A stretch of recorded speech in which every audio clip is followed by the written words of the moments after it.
Hello everyone, welcome to my channel Arthniti classes. तो आज हम शुरू करने जा रहे हैं हमारी थ्योरी ऑफ प्रोडक्शन की सीरीज की थर्ड वीडियो। और जैसा कि हमने लास्ट क्लास में बात की थी, आज हम डिस्कस करेंगे थ्योरी ऑफ प्रोडक्शन के अंदर लॉ ऑफ वेरिएबल प्रोपोर्शंस की स्टेजेस के बारे में। अब देखिए, जिन्होंने लॉ ऑफ वेरिएबल प्रोपोर्शंस अभी तक नहीं पढ़ा है मुझसे, वो मेरी लास्ट वीडियो के अंदर जाके ये चीज़ चेक कर सकते हैं।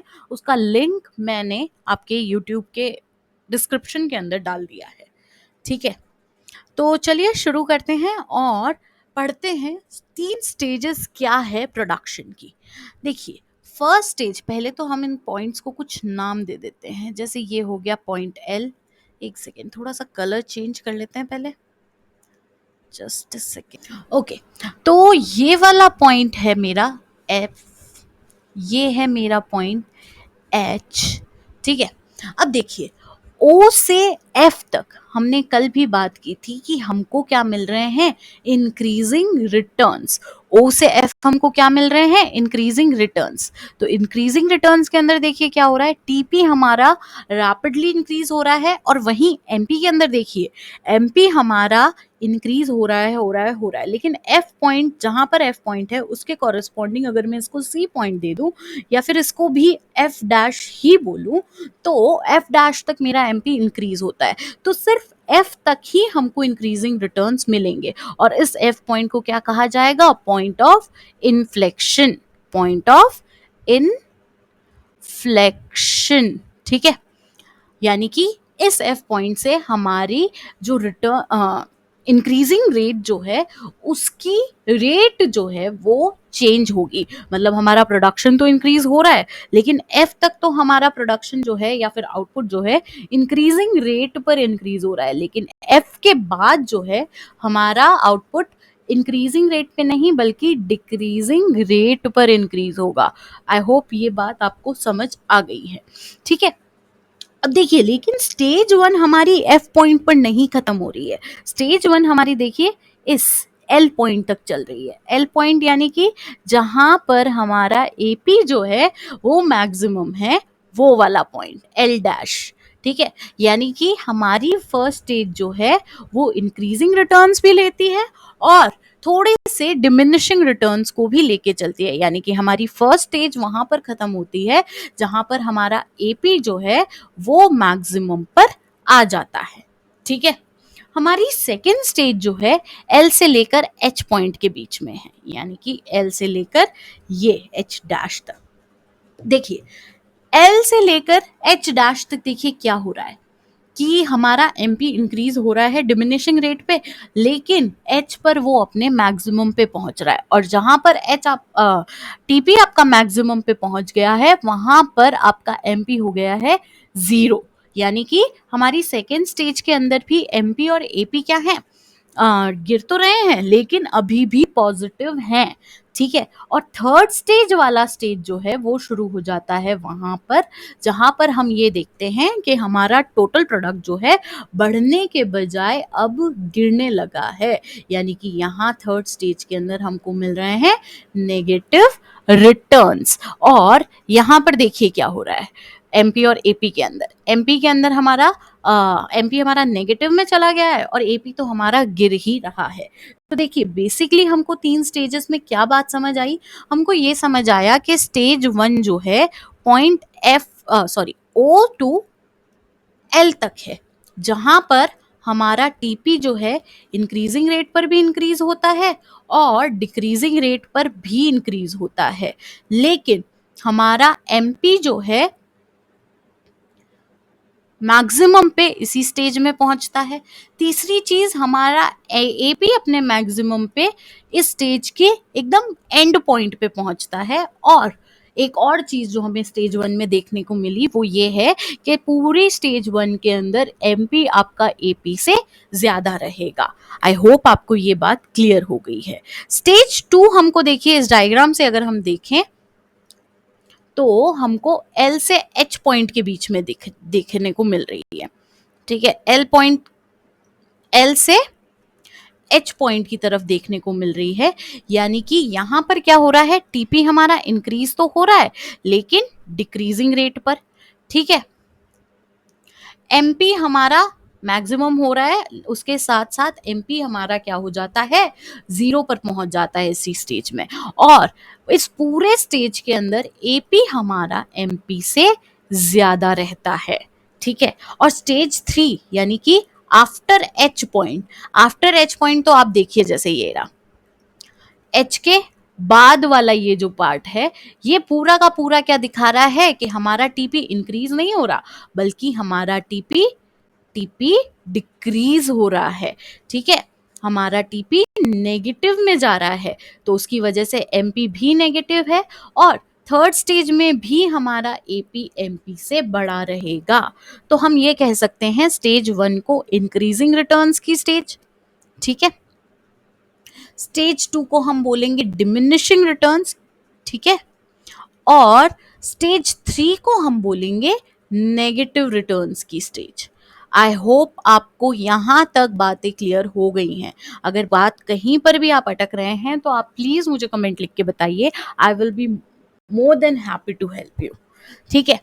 अब देखिए, चलते हैं कि भाई ये इंक्रीजिंग रिटर्न्स आते क्यों हैं, ये डिमिनिशिंग रिटर्न्स हमको क्यों देखने को मिलते हैं, हमको नेगेटिव रिटर्न्स क्यों देखने को मिलते हैं, ठीक है। तो देखिए, increasing returns, increasing marginal returns, तो देखिए ना एमपी हमारा इस वाली स्टेज, फर्स्ट स्टेज में बढ़ रहा है, इसको स्टेज 1 बोलो या फिर इंक्रीजिंग रिटर्न्स का स्टेज बोलो, एक ही बात है, ठीक है। तो देखिए, इंक्रीजिंग मार्जिनल रिटर्न्स हमको क्यों देखने को मिलते हैं, सबसे पहली बात तो ये है कि हमारा फिक्स्ड फैक्टर क्या होता है, इनडिविजिबल हो गया। यानी कि जैसे मान लो मैंने एक मशीन खरीदी, ये मशीन अब क्या होगी, अब एक मशीन खरीदी है तो ऐसा तो नहीं है ना कि मैं एक लेबर यूज कर रही हूँ तो इस मशीन का इतना ही पार्ट यूज करूंगी, बाकी ये वाला पार्ट मेरा ऐसे ही काम आता रहेगा, मतलब ऐसे ही पड़ा रहेगा, ऐसा तो पॉसिबल नहीं है। तो अब स्टार्टिंग में क्या होता है, जब मेरा नया नया लेबर बढ़ ही रहा होता है, तो अगर तो मेरा फिक्स्ड फैक्टर जो होता है वो कंपैरेटिवली ज्यादा होता है वेरिएबल फैक्टर से, ठीक है। यानी कि क्योंकि हमारा फिक्स फैक्टर जो है बहुत सारा अवेलेबल है, तो उसकी वजह से जैसे जैसे आप वेरिएबल फैक्टर को बढ़ाते जाओगे, वैसे वैसे आपको उससे मिलने वाले रिटर्न्स जो है ज्यादा मिलेंगे। क्यों, क्योंकि फिक्स फैक्टर के कंपैरिजन में वेरिएबल फैक्टर बहुत कम है, और इस वजह से जब वेरिएबल फैक्टर धीरे धीरे हम बढ़ाएंगे, तो ये वेरिएबल फैक्टर्स मिलके मेरे इस फिक्स फैक्टर को अच्छे से यूटिलाइज करेंगे। यानी कि अगर मैं बात करूं लेबर और कैपिटल की, भाई मेरे पास एक ही लेबर है, कैपिटल भी एक ही है, तो एक इंसान कितना ही कैपिटल यूज कर पाएगा मेरा, ठीक है। वहीं मेरे लेबर जब 2 हुए और कैपिटल एक ही है, यानी मशीन एक ही है, तो इसको ज्यादा बेटर तरीके से ये यूज कर पाएंगे। जब लेबर 3 होगा तो और ज्यादा बेटर तरीके से, यानी कि मेरे फिक्स्ड फैक्टर का यूटिलाइजेशन धीरे धीरे इंप्रूव हो रहा है by increasing my variable factor, ठीक है। इसी वजह से इंडिविजिबिलिटी ऑफ फिक्स्ड फैक्टर की वजह से शुरुआत में हमको increasing marginal returns to a variable factor देखने को मिलता है। आई होप ये बात आपको क्लियर हो गई है। दूसरा देखिए, division and specialisation of labour. अब देखिए, होता क्या है, जब जैसे जैसे हम हमारे लेबर को इंक्रीज करते हैं, वैसे वैसे हमारे पास एक डिविजिबिलिटी आ जाती है, यानी कि सॉरी डिविजिबिलिटी नहीं, डिविजन बनाने के हमारे पास एक ताकत आ जाती है। यानी कि हम एक स्पेशलाइजेशन दे सकते हैं अपने लेबर को कि भाई तुम यही काम करोगे, तुम्हारे पास और कोई दूसरा काम नहीं है। और ये देखा गया है कि जब एक इंसान को एक टाइम में एक ही काम दिया जाए तो वो ज्यादा बेटर तरीके से करता है। तो जैसे जैसे आपका लेबर बढ़ता है, आपकी डिवीजन आपको देखने को मिलती है, ज्यादा स्पेशलाइजेशन लेबर का देखने को मिलता है, तो उसकी वजह से भी आपको इंक्रीजिंग रिटर्न्स देखने को मिलेंगे। और लास्ट है, marginal product of fixed factor is negative. Obviously हमको हमारे फिक्स्ड फैक्टर का मार्जिनल प्रोडक्ट, अगर मैं एमपी के बोलूं, तो वो मेरा यहाँ पर नेगेटिव चल रहा है, क्योंकि मेरे पास फिक्स्ड फैक्टर तो बहुत सारा है लेकिन उसको यूज करने वाला वेरिएबल फैक्टर है ही नहीं। यानी कि मैं ये कह सकती हूँ कि मेरे कैपिटल की या फिक्स्ड फैक्टर की प्रोडक्टिविटी जो है वो बहुत ज्यादा ही कम है, ठीक है। आई होप आपको ये बात यहाँ पर क्लियर हो गई होगी, ठीक है। अब चलते हैं हम नेक्स्ट पे और देखते हैं कि what are the causes of diminishing marginal returns, हमको डिमिनिशिंग मार्जिनल रिटर्न्स क्यों देखने को मिलते हैं। देखिए इसका सबसे पहला कारण तो ये है कि देखिए शुरुआत में तो आपने जैसे जैसे फिक्स्ड फैक्टर को फिक्स्ड फैक्टर आपके पास था उसके कंपैरिजन में वेरिएबल फैक्टर आपने बढ़ाना शुरू किया, ठीक है, 1 बढ़ाया, 2 बढ़ाया, 3 बढ़ाया, 4 लेबर बढ़ा दिए। लेकिन अब जैसे जैसे लेबर बढ़ता जाएगा, जैसे मेरे पास एक मशीन है, उस मशीन को चलाने में 4 लोग काफी हैं, ठीक है, 4 लोग मोर देन इनफ है। अब लेकिन मैं ये 5 और 6 लोग जब जोड़ने लगूंगी तो ये ज्यादा इस मशीन के अंदर कंट्रीब्यूशन नहीं दे पाएंगे। ये कंट्रीब्यूशन इसलिए नहीं दे पाएंगे क्योंकि ये 4 लोग अच्छे से काम पहले से इस मशीन पे कर रहे हैं, और क्योंकि मेरा शॉर्ट रन का टाइम पीरियड है तो मैं अपना फिक्स फैक्टर तो बढ़ा नहीं सकती हूँ कि मैं ये सोचूं कि मेरे और 2 लेबर आ रहे हैं तो मैं इनके लिए एक और मशीन खरीद लूं, ये मेरे लिए पॉसिबल है ही नहीं। तो मुझे इसी मशीन पे काम करवाना पड़ेगा। अब जब ये 4 लोग अच्छे से काम कर रहे हैं तो इन 5-6 लोगों का कंट्रीब्यूशन बहुत ज्यादा होगा नहीं, इसलिए अब इन 4 के बाद जब आप अपना लेबर या वेरिएबल फैक्टर बढ़ाने लगोगे, आपके टोटल प्रोडक्ट के ऊपर असर आएगा, यानी कि आपका टोटल प्रोडक्ट धीरे धीरे इंक्रीज होगा। इंक्रीज तो होगा क्योंकि अभी भी ये फिफ्थ, जैसे ये 4 लोग हैं, अगर ये मशीन चला रहे तो इनको पानी पिलाने का काम, चाय पिलाने का काम ये कर लेंगे, 2 जन बीमार पड़ गए तो ये आके काम संभाल लेंगे, तो चलेगा, ये 2 एक्स्ट्रा लेबर मेरे को चलेंगे, लेकिन ये बहुत ज्यादा कंट्रीब्यूट नहीं कर पा रहे हैं, इसलिए टोटल प्रोडक्ट बहुत रैपिडली नहीं बढ़ने वाला है यहाँ पर, ठीक है। तो ये तो हो गया पहला रीजन। दूसरा, इनडिविजिबिलिटी ऑफ फिक्स्ड फैक्टर्स। देखिए यहां पर भी इनडिविजिबिलिटी वाला फीचर चल रहा है कि भाई फिक्स्ड फैक्टर आप डिवाइड तो नहीं कर सकते हो, यानी आप सोचो कि 4 लेबर अगर मेरे आधी मशीन पे काम कर ले और 2 और लेबर जो मैं लेके आई हूँ वो आधी मशीन पे काम कर ले, ऐसा पॉसिबल नहीं है। देखिए अगर हमारे फिक्स्ड फैक्टर्स अच्छे से डिवाइड हम कर पाते तो कोई भी रिटर्न हमको नहीं मिलता, ना तो हमको इंक्रीजिंग रिटर्न देखने को मिलता, ना ही हमको डिमिनिशिंग रिटर्न्स देखने को मिलते। और ये बात कही है मिसेस रॉबिन्सन ने, ठीक है, ना तो हमको इंक्रीजिंग रिटर्न्स देखने को मिलते, ना ही हमको डिक्रीजिंग रिटर्न्स देखने को मिलते। लेकिन क्योंकि हमारे कोई भी फैक्टर्स अच्छी तरीके से डिविजिबल नहीं होते हैं या उनको हम अच्छी तरीके से डिवाइड नहीं कर सकते हैं, इसी वजह से हमको इंक्रीजिंग या डिक्रीजिंग रिटर्न्स देखने को मिलते हैं। आई होप ये बात भी क्लियर है। अब लास्ट है imperfect substitutability of the factors. ये हमको ये बताता है कि जैसे वैसे हम बोलते हैं कि हम लोग हमारे वेरिएबल फैक्टर से काम चला सकते हैं, ठीक है। अब जैसे मैंने वही वाली बात कर लो, 1 2 3 4 तो मैंने लेबर रख लिए, 5-6 और लेबर ले आई। अब 5-6 और लेबर ले आई, इससे क्या हुआ, इससे ये हुआ कि भाई अब मैंने सोचा कि ये एक मशीन काम कर लेगी, बाकी बचा हुआ काम ये 5 और 6 वाले 5th और 6th लेबर मेरा कर लेगा। लेकिन एक हद तक आप मशीन की जगह लेबर को यूज कर पाओगे ना, जहां पर मशीन चाहिएगी वहां तो मशीन चाहिएगी ना।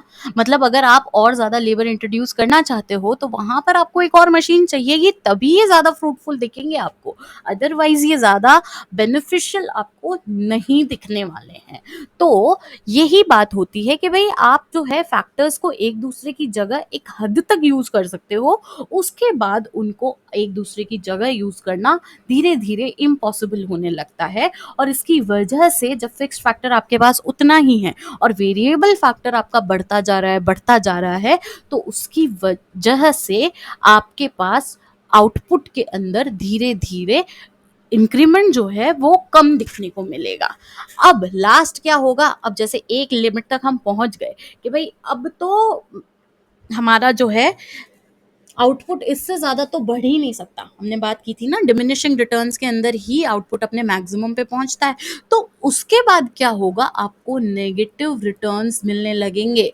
इसका कारण क्या है, क्योंकि आपको वेरिएबल फैक्टर जो है आपकी इकोनॉमी में वो ज्यादा देखने को मिलेगा, या आपके पर्टिकुलर एक जगह पे आपको वेरिएबल फैक्टर ज्यादा मिल रहा है लेकिन फिक्स फैक्टर उतना ही है। जैसे मान लीजिए मेरे पास एक मशीन है, ये छोटी सी मशीन है जो 4 लोग तो मैंने लिए ही थे, वो एकदम तरीके से काम कर रहे थे इस पे, लेकिन मैंने बोला कि कोई बात नहीं, मेरे पास 5-6 लेबर और आ गए तब भी चलेगा। लेकिन अब इस 6 के बाद जब मैं अपना लेबर बढ़ाने लगूंगी, 7 कर दिया, 8 कर दिया, 10 कर दिया, तो इस केस में क्या होगा, मेरे पास लेबर बहुत ज़्यादा हो जाएगा और मशीन मेरे पास एक ही है, तो देखो 6 तक का तो मैं काम सँभाल लूँगी। लेकिन अब ये 7, 8, 9, 10 ये 4 लेबर जो मेरे पास एक्स्ट्रा है ना, अब इनसे मैं काम नहीं करवा पाऊँगी। ये क्या करेंगे, उल्टा मेरे इन 6 लोगों को डिस्टर्ब करेंगे और प्रोडक्टिविटी इन 6 लोगों की भी कम कर देंगे। ठीक है? तो इसकी वजह से हमको नेगेटिव रिटर्न्स देखने को मिलते हैं और इसी वजह से हमारा टीपी इस वाले स्टेज के अंदर डिक्रीज़ होने लगता है। फिर यहाँ पर marginal product of variable factor यहाँ पर नेगेटिव हो जाता है। फिक्स फैक्टर तो पॉजिटिव हो जाता है क्योंकि फिक्स फैक्टर एकदम एफिशिएंटली यूज हो रहा है, लेकिन वेरिएबल फैक्टर का मार्जिनल प्रोडक्ट नेगेटिव हो जाता है। इसका कारण मैंने आपको बता ही दिया कि भाई जैसे जैसे आपका लेबर बढ़ता जा रहा है उसके पास कुछ काम तो है नहीं, अब वो कुछ काम नहीं है तो कुछ ना कुछ तो इन 6 लोगों को डिस्टर्ब करने की कोशिश करेगा, या ये 6 लोग ये देखेंगे यार ये लोग तो बैठे हैं काम कर भी नहीं रहे हैं लेकिन फिर भी इनको सैलरी मिल रही है तो हम क्यों करें। ठीक है, तो इसकी वजह से क्या होगा, मार्जिनल प्रोडक्ट जो होगा वेरिएबल फैक्टर का नेगेटिव हो जाएगा, यानी कि इन लोगों की प्रोडक्टिविटी जो है वो धीरे धीरे नेगेटिव में चली जाएगी। आई होप आपको ये तीनों कॉजेज जो हैं वो समझ आ गए कि इन तीनों रिटर्न्स के कॉजेज या इन तीनों स्टेजेस के कारण क्या क्या है। ठीक है, अब देखिए एक बहुत इंपॉर्टेंट चीज हमारे पास ये भी आ जाती है कि भाई प्रोड्यूसर जो है वो कहाँ पर ऑपरेट करेगा। हमारे पास 3 स्टेजेस है, स्टेज 1, स्टेज 2, स्टेज 3, है ना। तो इसके लिए अब हम चलते हैं वापस हमारे डायग्राम के ऊपर। ठीक है, अब डायग्राम में देखिए स्टेज 1 में क्या हो रहा है, हमने अभी बात की कि देखिए स्टेज 1 पे हमको बहुत सारी चीजें देखने को मिलती है। वापस वही चीजें रिमाइंड करते हैं। स्टेज 1 के अंदर हमारा टीपी इंक्रीज होता है at increasing and decreasing both rates. ठीक है, दूसरी चीज हमको क्या देखने को मिली, हमारा एमपी जो है मैक्सिमम भी यहीं पर पहुंचता है और इस स्टेज के अंदर हमारा एमपी इंक्रीज ही होता रहता है। हमारा एपी मैक्सिमम भी इसी स्टेज के अंदर पहुंचता है और हमारा एमपी जो है वो एपी से हर बार इस स्टेज के अंदर बड़ा ही रहेगा।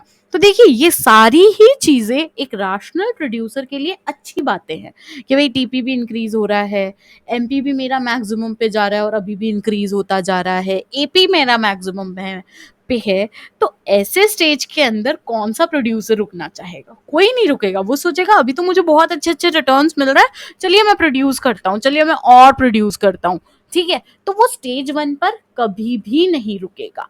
अब देखो आगे आएगा वो, और स्टेज 2 के अंदर, सॉरी 3 नहीं 2 के अंदर वो देखो क्या हो रहा है, टीपी इंक्रीज होता है डिक्रीजिंग रेट पे ऑब्वियसली, और इसके साथ साथ आपका टीपी मैक्सिमम भी यहीं पर पहुंचता है, एमपी इक्वल टू 0 भी यहीं होता है और एपी जो है एमपी से बड़ा होता है स्टेज के अंदर।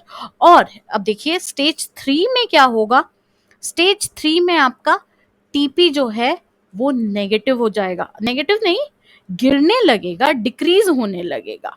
ठीक है, और आपका एमपी नेगेटिव में चला जाएगा। देखिए कोई भी रैशनल प्रोड्यूसर ना तो स्टेज 3 पे काम करना चाहेगा ना ही स्टेज 1 पे। स्टेज 1 पे इसलिए वो नहीं रुकेगा क्योंकि उसे लग रहा है कि नहीं और प्रोड्यूस करते हैं और प्रोड्यूस करते हैं, तो वो स्टेज 1 से हमेशा आगे ही चला जाएगा, यानी कि वो वेरिएबल फैक्टर्स अपने यहाँ पर बढ़ाता रहेगा जब तक वो स्टेज 1 के अंदर है।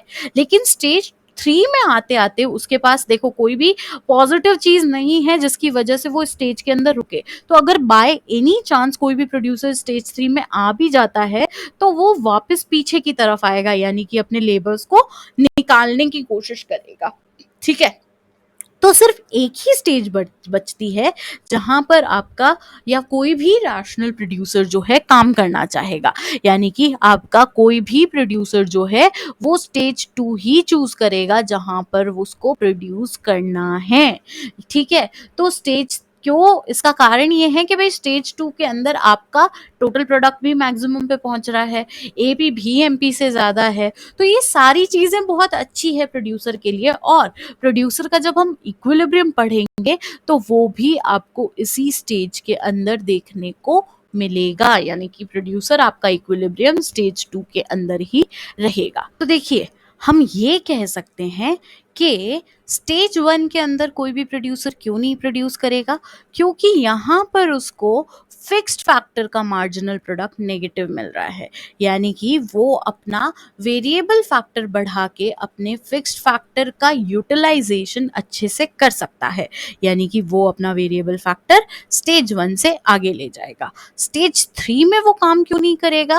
इसका सिंपल सा कारण ये है कि इसके स्टेज 3 के अंदर वो किस लिए काम नहीं करेगा? क्योंकि इस स्टेज के अंदर उसके वेरिएबल फैक्टर का एमपी जो है वो नेगेटिव है। यानी कि वो कभी भी अपना वेरिएबल फैक्टर कम करके अपना आउटपुट बढ़ा सकता है। तो वो ज्यादा वेरिएबल फैक्टर बढ़ा के अपना आउटपुट गिराएगा क्यों? तो इसलिए हमेशा कोई भी रैशनल प्रोड्यूसर जो है स्टेज 2 के अंदर काम करेगा, जहां पर दोनों ही फैक्टर्स, फिक्स्ड फैक्टर और वेरिएबल फैक्टर, इन दोनों के मार्जिनल रिटर्न्स जो हैं वो डिमिनिशिंग है। ठीक है, मार्जिनल प्रोडक्ट जो है दोनों का ही क्या है, डिमिनिशिंग जहां पर होगा वो वहां पर काम करेगा। इसलिए एक रैशनल प्रोड्यूसर की बेस्ट स्टेज या ऑप्टिमम स्टेज जो होगी वो स्टेज 2 होगी। आई होप ये बात आपको क्लियर हो गई है। तो अब देखिए एक छोटा सा टॉपिक बच रहा है, इलास्टिसिटी। एक second. Output elasticity of input जो है वो हम नेक्स्ट क्लास में आराम से न्यूमेरिकल के साथ डिस्कस करेंगे। तो आज के लिए इतना ही। आई होप आपको ये बातें समझ आ रही हैं। अच्छा, एक बात मैं आपको और कहना चाहूंगी, जब भी आप मेरा लेक्चर ले रहे हैं आप प्लीज अपनी नोटबुक और पेन अपने पास लेके बैठिए, क्योंकि आप जितना ज्यादा डायग्राम्स वगैरह की प्रैक्टिस करेंगे और चीजें खुद से लिखने की कोशिश करेंगे, उससे आपको ज्यादा बेटर तरीके से चीजें समझ आएगी। ठीक है, आई होप आपको मेरी वीडियोस पसंद आ रही हैं, और अगर आपको अच्छी लग रही हैं तो प्लीज़ लाइक कीजिए, शेयर कीजिए और सब्सक्राइब कीजिए। Thank you, bye bye.